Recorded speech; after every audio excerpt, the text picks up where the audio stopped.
as you can see, my talk is Libellus de Batalla Facienda, Judicial Combat in mid-13th century Catalonia.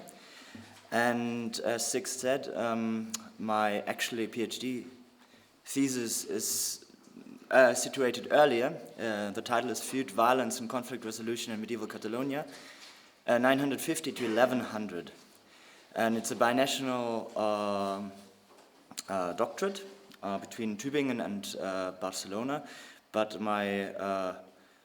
the director is from another university at Barcelona as well, the Universitat de Pompeu Fabra, so it's a big mix. That doesn't make it easier, that's sure. The structure is as straightforward as the legal treatise that I present to you today. First of all, I will talk about trial by combat in Catalonia in the 11th and 12th century. I will focus mainly on the 11th century because these are the sources I worked with the most. In the second part, I will guide you through this interesting Catalan legal treatise that regularized judicial combat in Barcelona. And of course, I will finish up with some conclusions, and I hope to raise some interesting questions, or as I saw, we always have debate, which is really, really nice. Robert Bartlett, in his book Trial by Fire and Water, put it very eloquently. The medieval ordeal is a subject of great intrinsic interest and fascination.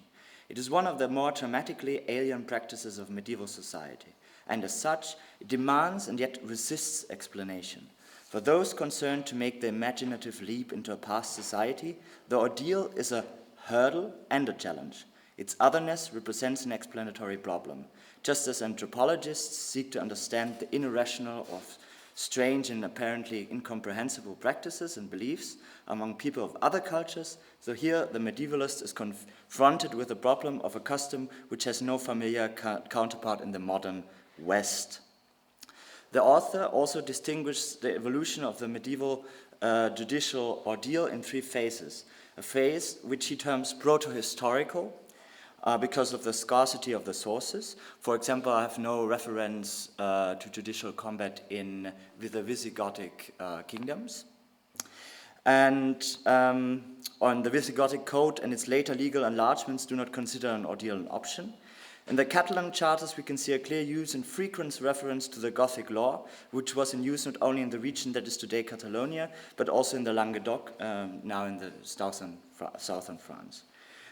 Usually, trial by combat is seen as an ultima ratio solution if the case is too complicated to decide, when statement contradicts statement, so one has to rely on God's judgment, as many documents from the 11th century state.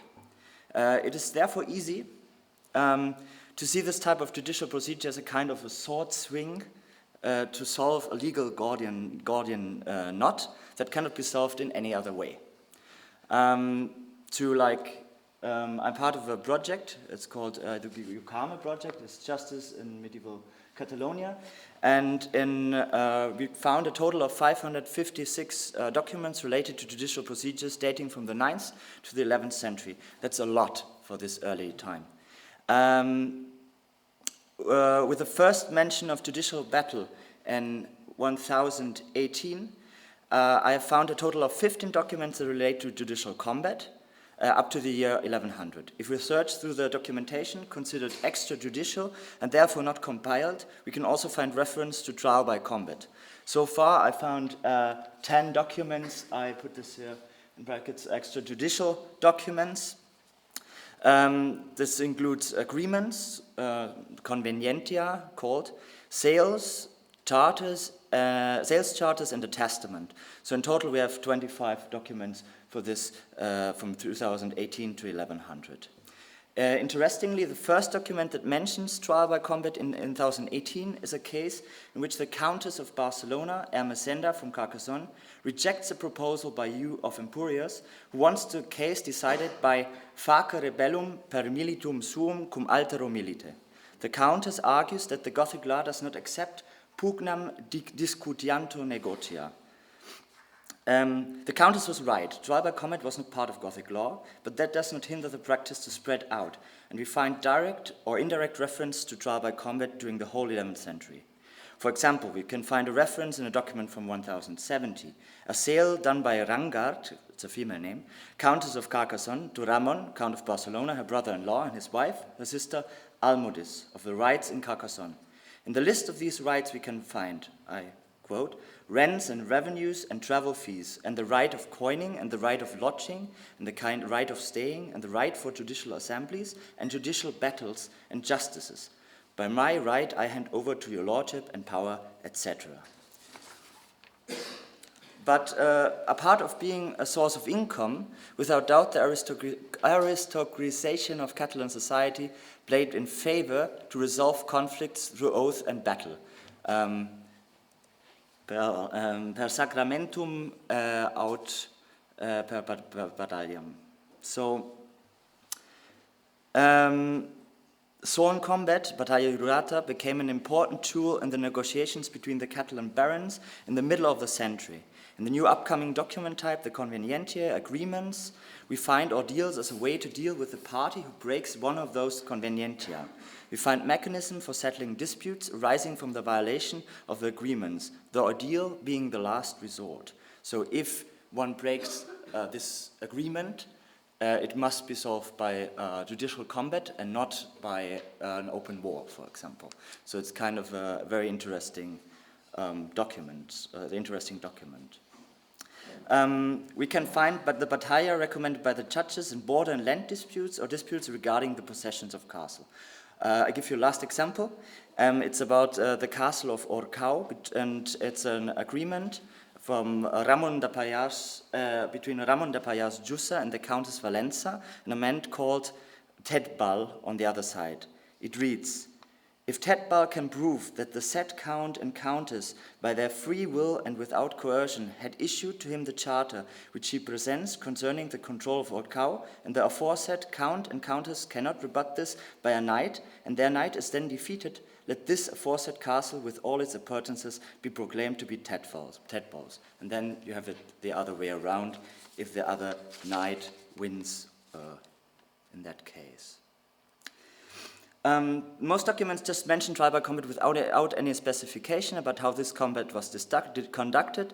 Sometimes we find the fixed expressions with shield and stick, cum scudo et bastone, and it seems that up to the 11th century the Frankish custom of doing judicial combat with only a stick and a shield was still in place. But if we take a closer look, we sometimes can find some terms and conditions agreed upon beforehand that give a certain insight in how the other combats may have looked like. We don't know, though, if these regulations were the rule or the exception. For example, the provision that the losing party amends, meaning pays for the injuries caused, is very typical. Even when done with sticks, the consequences could be grave. In 2 cases, the practice actually resulted in the death of one of the combatants. So finding a fighter surely was not easy. An experienced duelist would have an advantage. So it's of no surprise that we find a clause like the one when Ramon Berenguer IV and Ermengol of Urgell agree upon the terms of the rights they have over some castles in 1076.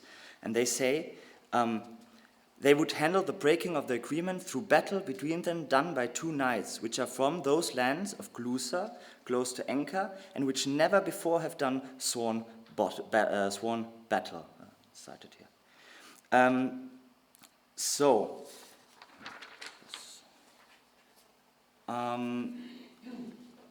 At this moment in time, we don't find very frequent but consistent references to ordeals in the Catalan documentation. They are practiced with a certain normality. I still have to find that specific moment in time when they switched from not only using maces, but also swords. In this depiction, for example, we can see with a little bit of imagination 2 combatants fighting each other with big clubs.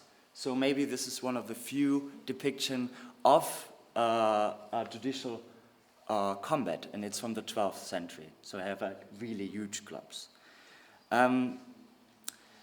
If you now want to have a look at the Marvius Libellus from the middle of the 13th century, it's important to contextualize this treatise by comparing it very quickly with other law books of its time. So right after the 4th Council of the Lateran, 1215 under Pope Innocent III, the use of the ordeal as an instrument of the law decreases. Clergymen were banned from participating in ordeals. Henry III of England recognizes this already 4 years later, in 1219, and ordeals disappeared quickly thereafter in his kingdom. King St. Louis IX bans all deals in a similar fashion in France. And if we look at law codes from this time, we have the constitutions of Melfi, promulgated by the Emperor Frederick II of Hohenstaufen, that forbids ordeals with only some exceptions in Sicily. Then we have the Sachsenspiegel and the Schwabenspiegel, where they are permitted, or they are, there's surely someone who knows more about the Sachsenspiegel than I do, but there's a very also a description of how they had to be conducted.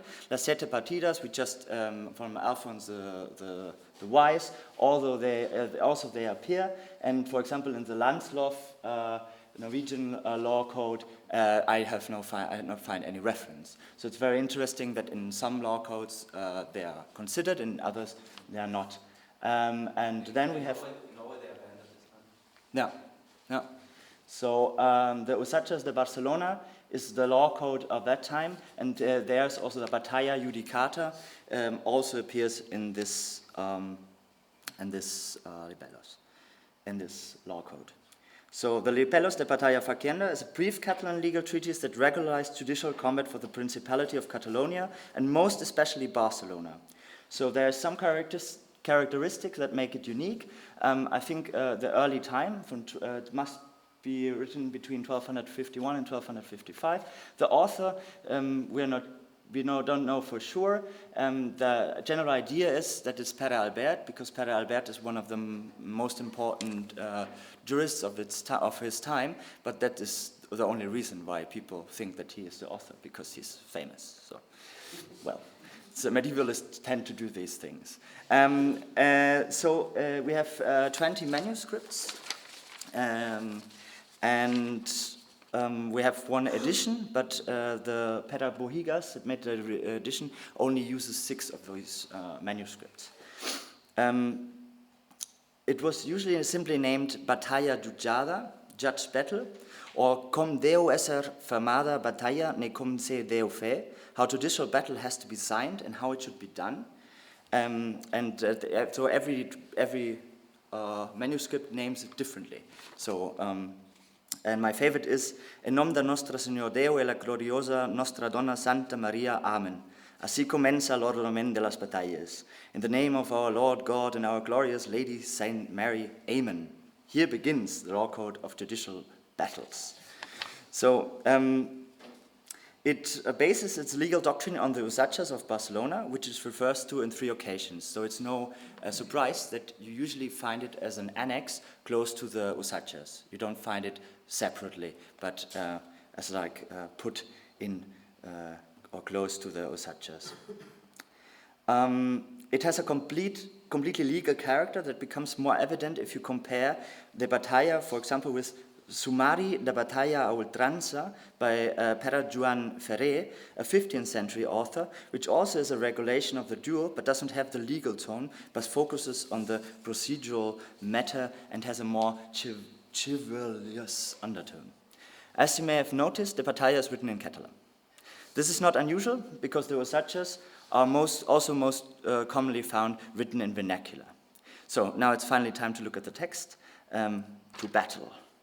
So, the text flow is continuous. The distinction I make here makes sense to the modern eye, maybe, but I still need to compare some more manuscripts to see whether medieval scribe decided to leave spaces and so on. I think this is also very important.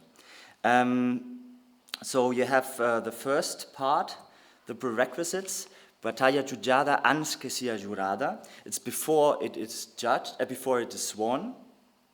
And the text starts with how to handle the bletches and the 3 indictments that can lead to a trial by combat.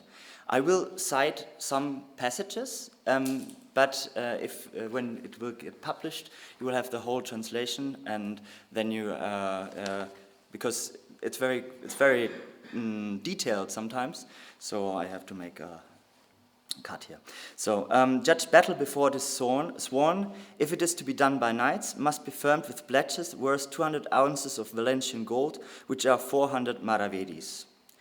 A trial by combat should not be done by wish, but by necessity. When the court recognizes that the indictment is so, the trial by combat must be done. that is because of felony or broken truces or treason. So only 3 reasons that admit trial by combat. And it also says, and if he cannot give proof of his innocence, trial by combat is to be judged, because therefore one has to resort to the judgment of God as a test of man to judge. The next step in the procedure is find contrasembla, a matching fighter, both in nobility and measurements. Just to show how detailed the descriptions are related to that part, I like to cite from the source. The size and the measurements must be done like this. The court has to select honorable men that are loyal and trustworthy, which make the measurements and swear that they will make them good and legally for every of the body parts, and removed of all love and all hate and all ill will. And they measure at the first day who is assigned to be measured. First, the accused.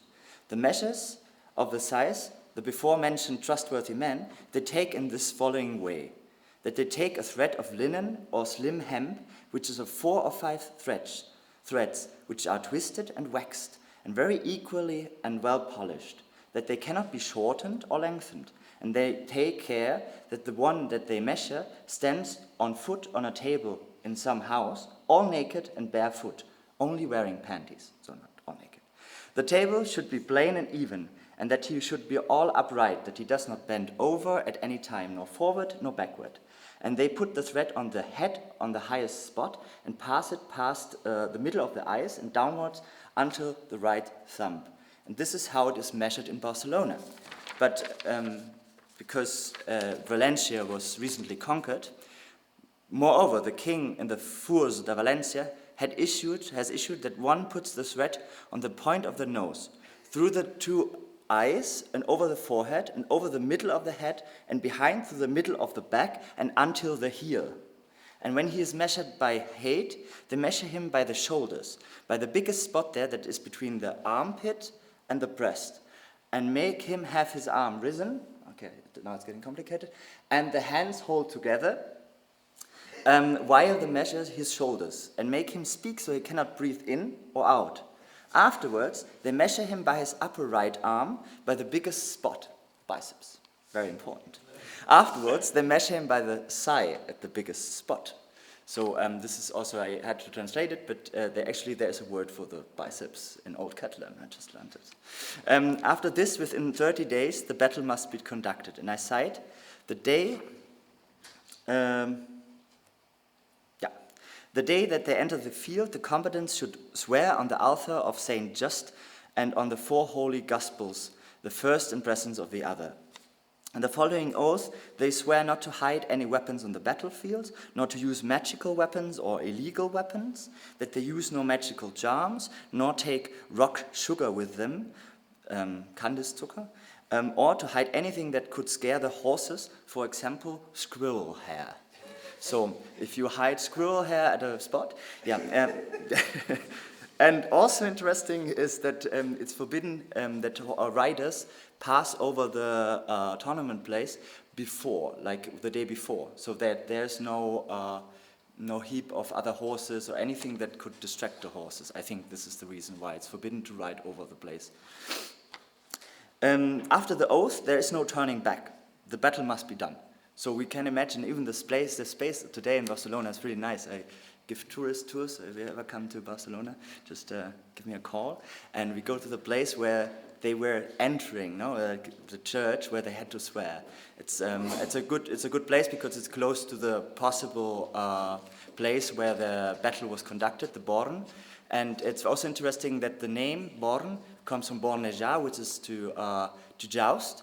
And it's still like in many cities you have this quarter, still the people remember the place where the tournament happened, like as a social event. So the day before battle, the 2 fighters take their oath. After that oath, they spend the night separately while the battleground is prepared. I cite, the field should be square and every side should be 25 desters long and has to have posts at the counters and must be tied and fastened with ropes. During the night, guards watch over the battlefield so no one can hide weapons. So, oath, separation of the fighters, preparation of the battleground. And La Lisa, the battleground, we have to imagine like this. First, we have an area of where the combatants are. It's around 70 meters in both directions. Then you have a Veger area. It's like kind of a Vogt, like the administrator of the counts in the city. And there are 20 armed men on horseback, because usually the combat was done on horseback. And they have to be able to ride around the place. So we have to imagine like an open spot where they can ride around. Then you have a citizen area where the armed citizens are allowed to be, but they have to be on foot. No one can ride there. And then you have outside, you have riders and unarmed people. So you're allowed like to watch it, you know, when you're on the horse, but you have to be like really outside. Also, I think to not be able to interfere. And together with the fighters, 4 men enter the second area. The so-called grides, which constantly tell everyone to be silent. So it's very funny. The announcer or shouters tell everyone to be silent. So be silent, be silent. And there, at every corner, there's one person that shouts to be silent. And the 20 men so that the 20 men are able to listen what the 2 fighters tell them.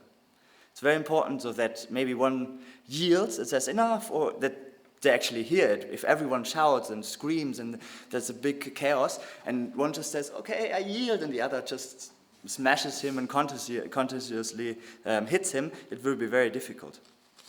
So when they finally enter, none of the fighters should face the sun. They get a last drink. Then the 2 meet in the middle.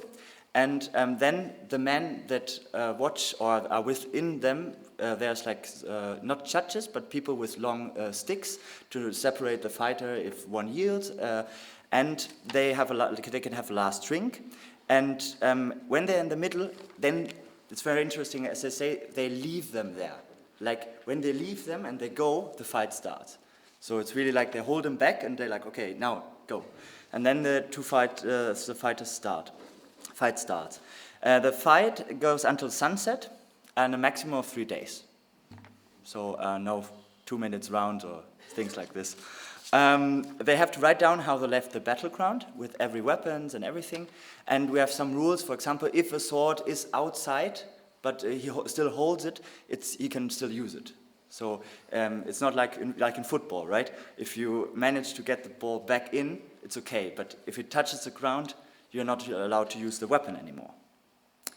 When they are, after 1 day of fighting, they have no treatment of wounds. They get the same food and beverages. And then how can you lose? Well, you yield, you get hospitalized, you die, or you exit the field in some way. Like you get pushed outside or you just run away. The way how you lose it. And you have the aftermath. The losing party pays for damage of equipment, curing of wounds afterwards, spending on doctors, and even the travel expenses. So we have to imagine that they got a good list, like of the weekend, and then you have to pay for that. I would like to find one of those lists. It would be very interesting. The court retains 1/3 of the pledges and charges 20 maravedis for the construction of the field, keeps the horse, armor, and weapons of the loser. So this is also lo caval e los guarniments e las armas del vençut a la cort. So the court keeps these things. Conclusions. As I know, it's the most detailed description of trial by battle up to the middle of the 13th century, or how it is conducted. It would be better to put how it's conducted. And I think it's a turning point from ordeal to duel. They swear, and if I go back, et puis Deus don dret a aquell que li ha, aquell qui l'ha. As it actually means God, and then God gives the right to the one who has it. That you have these things, but besides of this, there's no priest involved. Just you swear, and they don't even mention the priest. There's no holy water, nothing of the ordeals from the 11th century. And I think this little libellus has not yet received the attention it deserves internationally, and this is mostly because it's in Catalan. This is already difficult. There's no translation, and I think there's a generally people tend to overlook the Crown of Aragon because it's no modern state yet. So, thank you for your attention.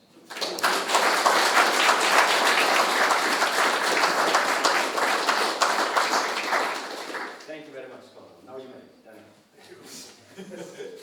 Okay, Christian Jeser published a piece in a collected volume in the Journal 2014 about champions of battles. And he argues that it might be a trade for fight masters to relate this to the art of fighting. So, do you have accounting documents or any thing in your document mentioning champions champions? Well, the thing is, I looked. It's not, as I said, it's not my century. I was just finding this document, and I found it extremely useful to analyze my documents of the 11th century, because I actually found that already in the 11th century, tribal combat was done when the honor was, if it was about treason. So it was very helpful for me. Meaning, I know of no analysis of the political moment in which this document was created, which on the first glance I already think about James I and the big rebellions of the nobles and regulating these kinds of things, which is automatically springs in my head. But and you need someone who's specialized in the middle 13th century to really make like a deep analysis of it. And if you go to the 14th and 15th century, you see that there's many knights do the battle themselves, and I think it was not seen as a good. Only you can get a fighter for yourself if you're like a woman, yeah, or if you're a very important baron, then you get a fighter. But usually it would not be seen as a good thing, because if it's treason is the thing, then you better do it yourself. At least when the kind of duels come. And this is this would be interesting to see if this is a change, because in the 11th and 12th century, yes, they get other people fighting for them many times. So yeah, but it's very difficult to earn money with it, because you can in the 11th and 12th century you can only do it once. So it's not a good income. And it's a good regulation, because how can you be sure if you have an experienced duelist? The people were not stupid. Is it God's will, or is it his strong sword arm, his biceps that decided, no? Did I catch that right? So the fight in the end is two people on horseback? Yes, and there, yeah. Exactly, yeah. The armor, was that privately owned? Because there could be huge differences in the quality. Yeah, they are equipped equally, everything has to be equal. They have two swords and one long sword and a short one and two maces. And they have it on the horse, like the weapons on the horse, and it's conducted on horseback. We have in the 15th century, they also discuss which kind of armor they are going to wear and stuff like this. So this is very interesting that they say, do we do it in full armor or do we do it without armor? Do you dare to do it without armor? Because I would. The other said, you're stupid if you would. I would not. That does not mean that, and so on. And they have these discussions about what to wear, and so.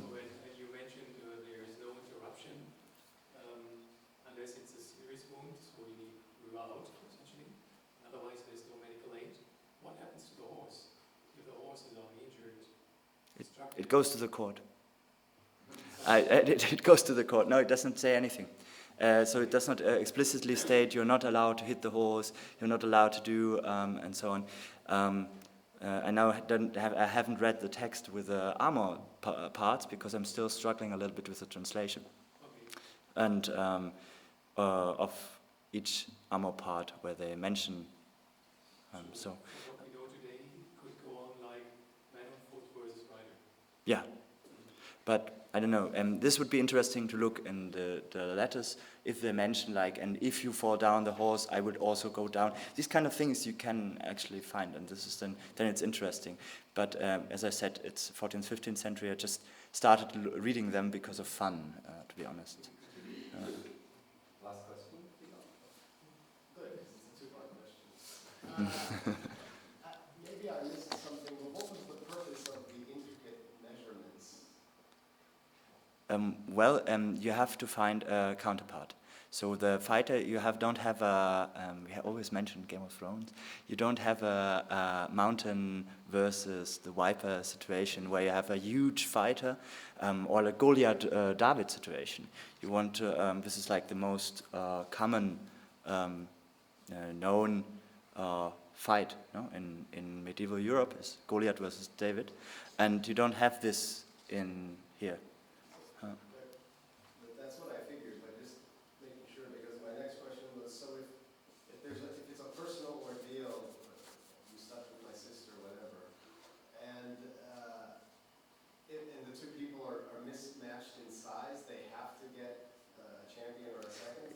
Yeah, that's true. That's true. But this is like a duel. But then in the duel, it doesn't really matter anymore. So this is the interesting thing for the ordeal. I mean, like for the trial by combat, they have to find someone who is willing to do this. And here it's very interesting. Like you have to imagine how many men do you have, no? Because you have to find a match, and then you have to make I imagine because you have to it has to fit. So you need, for example, I bring 6 men that I think that are capable. The other brings 6. Then they get measured, and they take the one who fits, right? And then you also have this idea that nobody knows who will fight until that very moment. So this is like also random, a certain element of randomness in this medieval way-ins. So I think this is also very interesting, so that you cannot rely on your top fighter if, Was there any mention of age? Did you run across that? No, but I found, like in the 11th century, I have an interesting case of a son mistreating his father. It's a long story, very violent. We can talk about this later. But he actually, at the end, his father also gets a fighter because I imagine he's quite old. And of course, fighting father and son would be not really Christian at all. So, thank you very much.